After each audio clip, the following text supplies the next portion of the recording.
Hi, first grade. Happy Tuesday. Welcome to Read Aloud. I am going to read the book Giraffe Problems.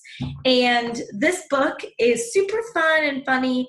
But as we are listening to our story today, let's think about who our characters are, where our setting is, and then also the problem in the story and then the solution. And we remember that our problem is always something our main character is having. And usually our solution happens at the end of the story. It can come from help from another character, or sometimes our main character can come to the realization as well. Sorry, I look so nice. I just got finished with a run, and for some reason I'm deciding to do this now. So hopefully there's not too bad of a glare. But yeah, let's go ahead and get started so this video is not super long for you guys. Okay, so giraffe problems. And I borrowed this book from my sister, and my nephew's one, and this is his book. So thank you to my sister and Sebastian. I feel bad about my neck. I do. I can't help it. It's too long, too bendy, too narrow, too dopey, too patterned, too stretchy, too high, too lofty, too necky. Yes, my neck is too necky. Everybody stares at it.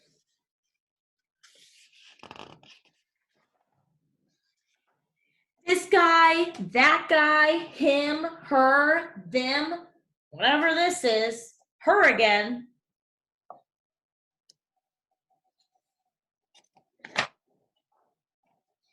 Yep, I feel bad about my neck. I've tried dressing it up. I've added a scarf, 2 scarves, a bundle of scarves, a mountain of scarves. I've tried bow ties and regular ties, and both. So I think we can already identify what our problem is. Our main character is having a problem. And I want, if you're with someone, go ahead and turn and tell them what you think his problem so far in this story is.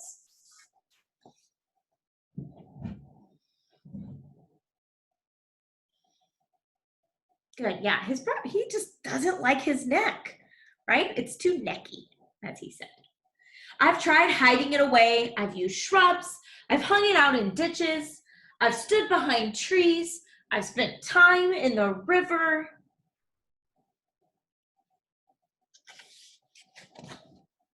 Other animals have necks that just work. Take a gander at the zebra's neck. Stripes always look good. So classic. Quit staring at me.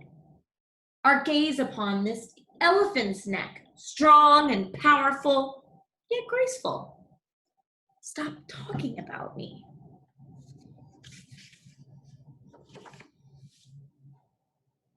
Or glimpse this lion, whose neck adorned with glorious mane of flowing locks. What a sight! How inspiring! Why can't I have a neck like that? Are you always this loud? That's what our lion is saying. My mom always said I should be proud of my neck. She said other animals would love to have a neck like this. Yeah, right. No offense, Mom, but nobody wants this neck. It's a neck only a mother could love. It makes me want to hide until the sun sets. Sheesh. The turtle says, good evening.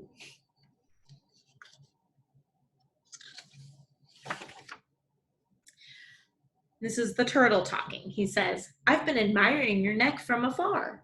Oh, how I wish my neck looked like yours. I'd get so much done in a day.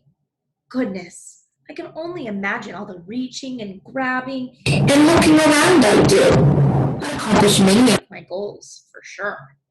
Meanwhile, I'm saddled with this little excuse for a neck. Here, want me to try to stretch it out? Ugh.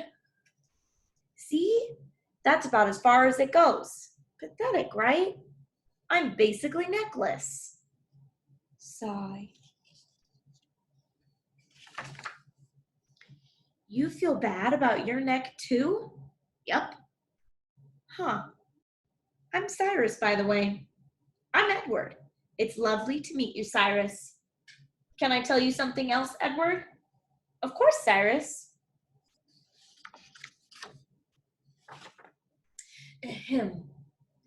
There is a hill in the distance, which you can surely see from your great vantage. I've stood on that very hill for 7 straight days now, staring skyward, watching as a single piece of fruit, a lone banana, slowly changing from green to yellow, ripening. I've endured windy nights and unreasonably brisk mornings with very little sleep as I waited and waited, hoping against hope that the fruit would drop before me so I could sample its sweetness and nourish myself in the process. Yet, day after day, I felt like such a fool as I stretched my neck towards those greedy branches, only to be limited by my own physical shortcomings. Man, this turtle has a problem too, doesn't he? He really wants the banana from a tree. You want a banana from a tree? That's what I said, yes. This is the best part of the book.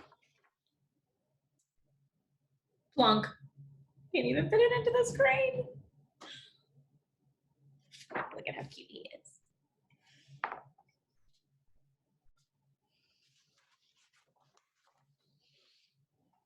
Here you go. Plump. Oh, you did it. You made it look so easy. Munch, munch, munch, munch, munch. Delectable. So that's what a banana tastes like, huh? It was worth the wait. Edward, face it, your neck is impressive. It allows you to do amazing things. For instance, you just solved my week-long banana dilemma in 10 seconds. Well, thank you, Cyrus. I think you have a swell neck too. It's elegant and dignified, and it works really well with your shell. That means a great deal to me, Edward. Say, do you like bow ties, Cyrus? I'm not sure, Edward. I have very little experience with them.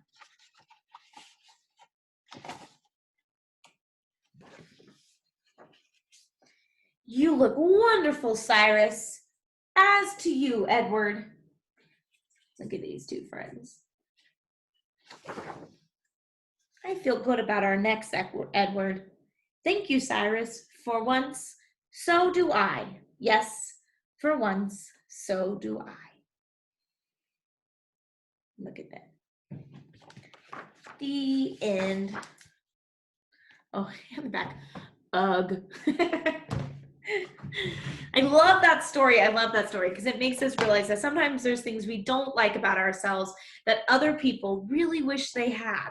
Okay, so what you're going to do now is I'm going to share my screen really quick. And you will go to your page.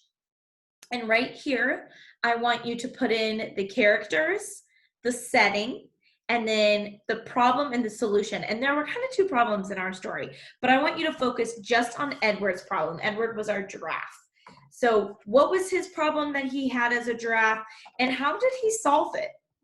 How was the problem solved by the end of the story? So I also wrote on here that if you want to complete it with paper and pencil and upload a photo or text it to me, that is fine as well. Or you can just type it in right here to this box.